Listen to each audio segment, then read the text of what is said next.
Hello everyone, তোমরা সবাই কেমন আছো? আশা করি খুব ভালো আছো। এই যে আমরা সোমবারে জলপেশ মেলাতে চলে গেছিলাম একটু পূজা দিতে। এসে আমরা যাওয়ার জন্য রওনা হয়ে গেছিলাম গাড়িতে, সেই ভিডিওগুলো আমি নিতে পারিনি।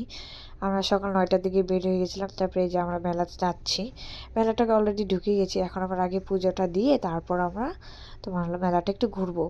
তারপর আমরা পূজার জন্য তো মেলাতে অনেকটা দূরে নামতে হচ্ছে, কেন কি অনেকটা হাঁটতে হচ্ছে, মেলাতে গাড়ি করে ঢুকতে দিচ্ছে না। আমরা 100 টাকার লাইনে দাঁড়িয়েছিলাম, বাট তাও 2-3 ঘন্টার পরে আমরা পূজাটা দিতে পারছি। তাও এত বিকট অবস্থা যে একদম কি বলবো, পূজা জল ঢালতে না ঢালতেই সবাই ধাক্কা দিয়ে বের করে দিচ্ছে। খুবই পরিস্থিতি খারাপ, অনেক লোক ছিল, অনেক। তারপরে এই যে পূজা টুজা দিয়ে আমরা একটু রেস্ট টেস্ট করে কিছু কেনাকাটা করতে চলে আসলাম। তারপরে দেখছিলাম এই যে বেতের জিনিসগুলো, তারপরে পাটের জিনিস অনেক কিছু দেখছিলাম, বাট প্রচুর হাই রেট।